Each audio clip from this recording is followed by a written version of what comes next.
श्री राधा रमण लाल की जय हो।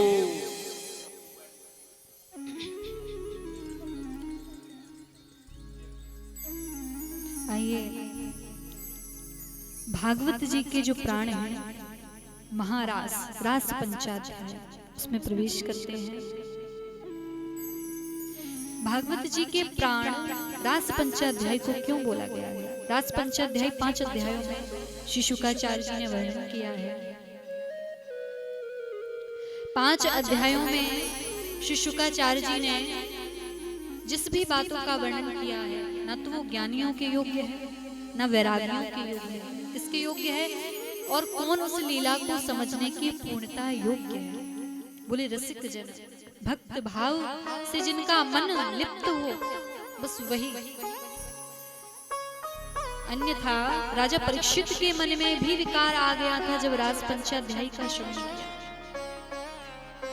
बंधु, रास पंचाध्याय एक ऐसा अध्याय है जो कि न तो वैरागियों के लिए है, ज्ञानियों के लिए तो कदापि नहीं है। ज्ञान लगाना ही नहीं है उसमें, क्या केवल भक्ति भावना से उसको श्रवण करना है, शुद्ध भाव से।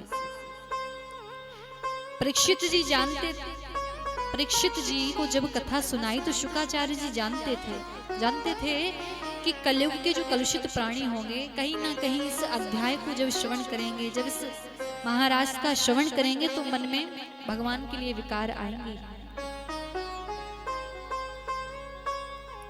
तो जब उन्होंने इस रास पंचाध्याय का प्रारंभ किया तो प्रथम श्लोक में क्या लिखते हैं? भगवान पिता रात्रि शरदोत फुल मल्लिका। प्रथम शब्द ही क्या इस्तेमाल किया है? भगवान।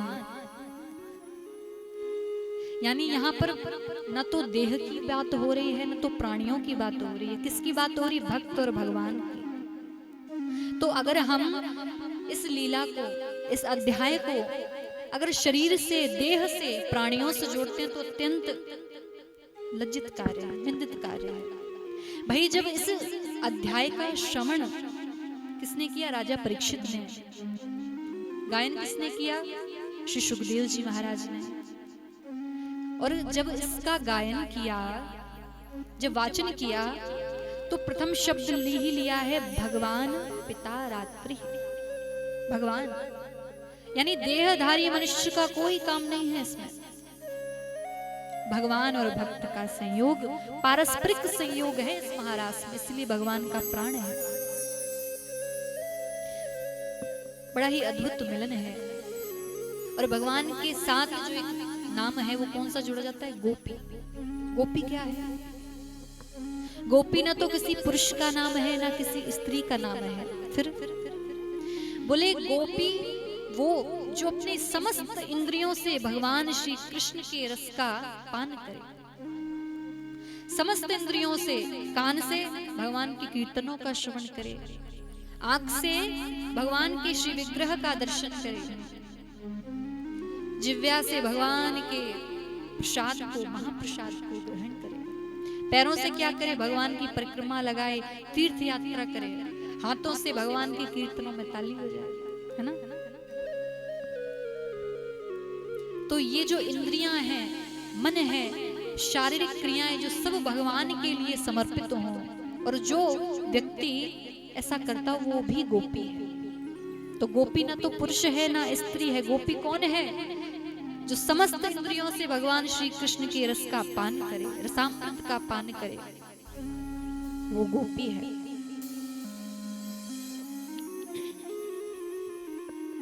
कहते हैं भगवान श्री कृष्ण ने शरद पूर्णिमा की रात्रि में वेणु वादन किया है। वंशी का स्वर जब गोपियों के कानों में पड़ा महाराज, कहते हैं श्री शुकाचार्य जी वर्णन करते हैं कि गोपी आंख में अंजन लगा रही थी। एक ही आंख में लगा है, अभी दूसरी आंख में नहीं लगा, भाग दी। अस्त व्यस्त, किसी ने चोली पहन ली तो दुपट्टा नहीं लिया, किसी के केश बिखरे हैं, किसी का श्रृंगार बिखरा है, कोई तो चूल्हे पर भोजन पका रही थी महाराज। चूल्हे पे भोजन पकाते छोड़ गई, भाग गई। कहां? बोले भगवान बुला रहे हैं। कहते हैं कि जो गोपी भगवान श्री कृष्ण से मिलने के लिए आ रही थी तो उनके पति ने क्या किया, उनको पकड़कर कमरे में बंद कर दिया। श्री शुक्राचार्य जी कहते हैं कि सबसे प्रथम वही गोपी पहुंची है भगवान के पास, देह से नहीं मन से। गोपी ने अपने शरीर को, स्थूल शरीर का त्याग कर दिया। बोलो शरीर चाहिए, शरीर तुम लो, ये प्राण, ये आत्मा तो मेरे भगवान के पास चाहिए। आत्मा के रूप में भगवान श्री कृष्ण के पास गई है गोपी सबसे प्रथम।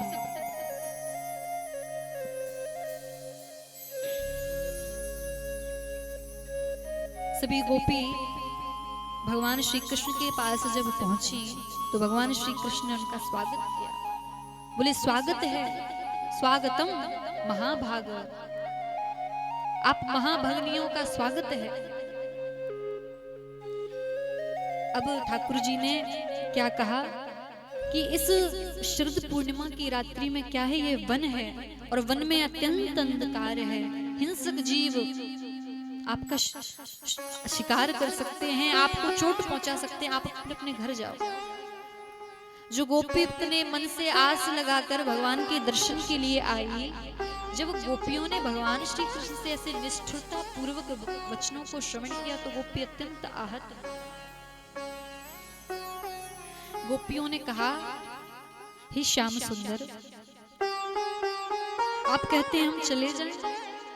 अरे हम इस शरीर से भले ही अपने घर को लौट जाएंगे, परंतु जो मन है, मन तो एक ही है ना, उस मन में तो आपने घर बना लिया है प्रभु। हे श्याम सुंदर, इस मन को हम आपको समर्पण कर चुके हैं।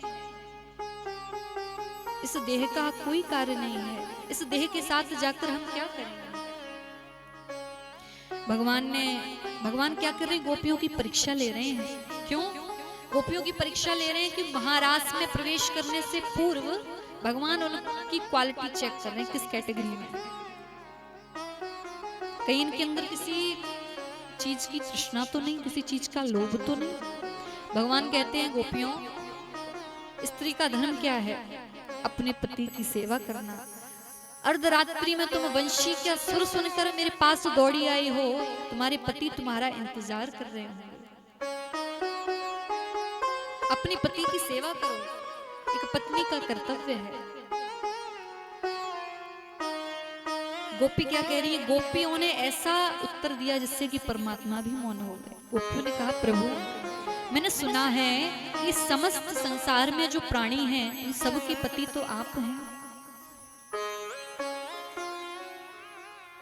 और हम तो आपको अपना पति स्वीकारते हैं। एक बात बताओ प्रभु। गोपी एक दृष्टांत देती हैं, ठाकुर जी को कहते हैं, श्याम सुंदर, एक बार की बात है,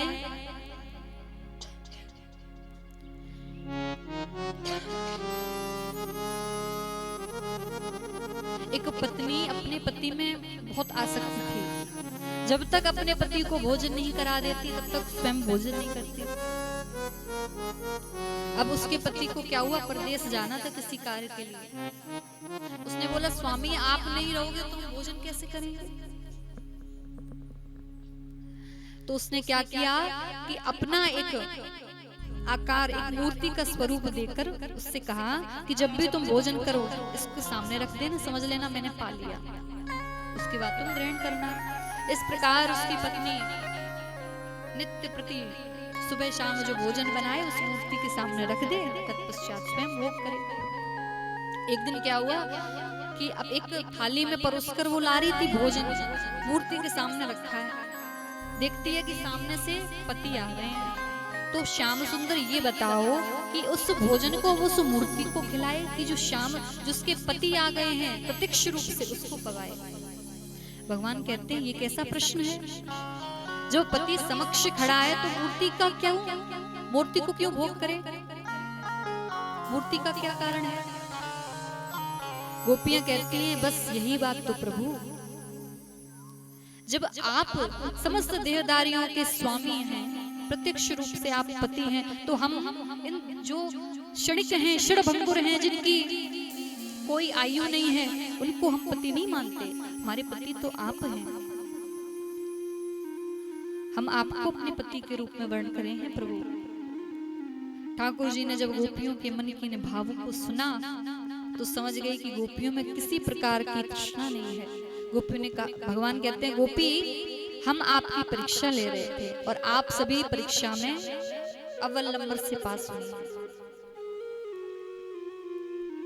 तत्पश्चात भगवान ने क्या किया, बड़ा ही सुंदर रूप बनाया और जो गोपियां जो कार्य छोड़कर आई थी भगवान उन सभी का रूप धारण कर उनके घर में सेवा कर रहे हैं। यानी एक ठाकुर जी तो गोपियों के साथ रास कर रहे हैं और दूसरा गोपी का स्वरूप धारण कर पति की सेवा कर रहे हैं, सास के लिए भोजन बना रहे हैं, बच्चों की देखभाल कर रहे हैं, ऐसा कर रहे हैं। तो इसमें कोई सांसारिक क्रीड़ा नहीं है। कोई संसारी व्यक्ति कर सकता है ऐसा कि एक जगह तो अपने साथ है और दूसरी जगह वह उसका कार्य भी कर दे? नहीं कर सकता। परंतु ठाकुर जी गोपियों के साथ रास भी कर रहे हैं और उनका जो कार्य छूटा है उसको भी कर रहे हैं। ठाकुर जी ने जो गोपियां अस्त व्यस्त अवस्था में थी उन सबका श्रृंगार किया और बड़ा ही सुंदर आज रास किया है।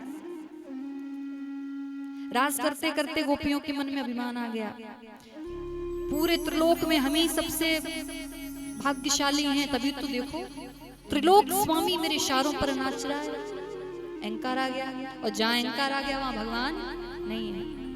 भगवान तुरंत एक सखी को लेकर, कौन? श्री राधिका जी को, राधा रानी को लेकर लुप्त हो गए, अंतर्धान हो गए। गोपियों ने जैसे देखा कि भगवान अंतर्धान हो गए, गोपियों की मन की दिशा कैसी हुई, जैसे कि किसी मणिधर सर्प की मणि का किसी ने हरण कर लिया हो, किसी धनवान व्यक्ति का धन किसी ने हरण कर लिया हो, ऐसी गोपियों की हालत हो गई। वन वन पूछ रही हैं, पेड़ों से, पौधों से, पत्तों से, पशुओं से पूछ रही हैं कि आपने मेरी श्याम सुंदर को देखा है?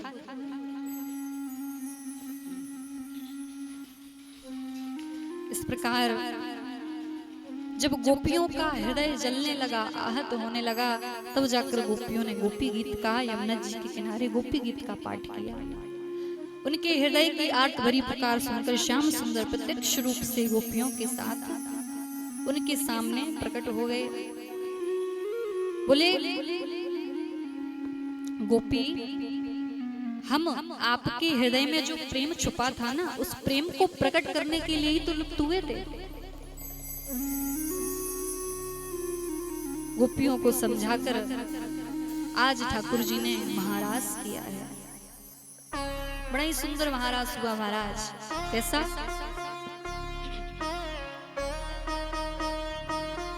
त्रिलोक में आनंद आ गया। भगवान भोलेनाथ ने देखा वही महाराज हो रहा है, गोपी का रूप धारण कर वृंदावन में आए,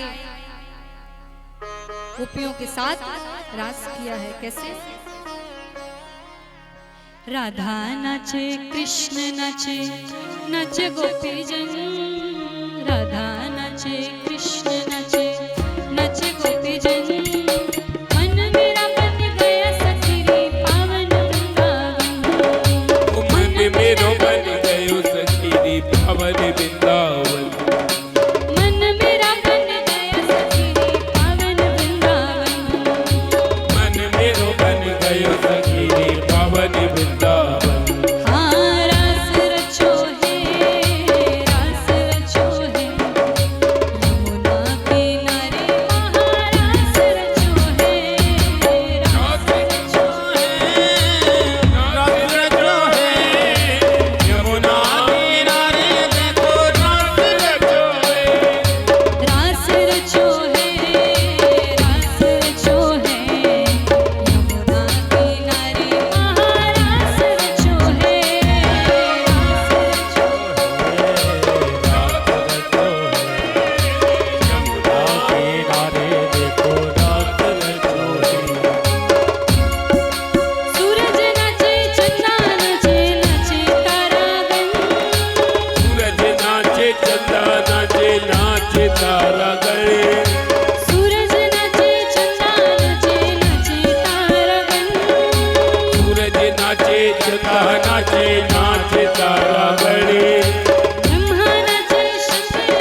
बन गयो सखी पावन वृंदावन।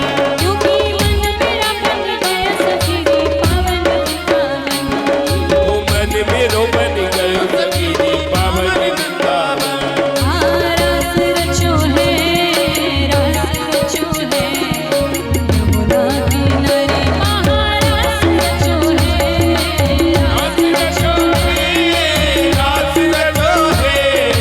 यमुना किनारे देखो रास रचो है। रास रचो है यमुना किनारे महारास रचो है। रास रचो है यमुना किनारे देखो रास रचो है। रास रचो है यमुना किनारे महारास रचो है। रास रचो है यमुना किनारे महारास रचो है। रास रचो है यमुना किनारे महारास रचो है। रचो है रास रचो है यमुना किनारे महारास रचो। बोलिए श्री रास बिहारी भगवान की जय। जय श्री राधेश्याम। जय जय श्री राधेश्याम। जय जय श्री राधे